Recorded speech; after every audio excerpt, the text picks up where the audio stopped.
These are the concrete wheel stops that we have for sale, and they are just standard wheel stops. They're about 6 feet long. I believe they're a couple inches shy of 6 feet long, and they're made from high strength concrete, and they have the hexagonal top on them.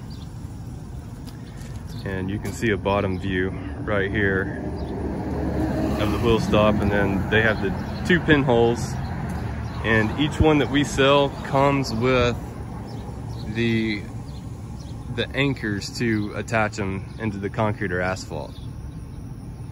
And each wheel stop weighs 200 pounds, and each one has 2 sticks of rebar in them to give them some strength.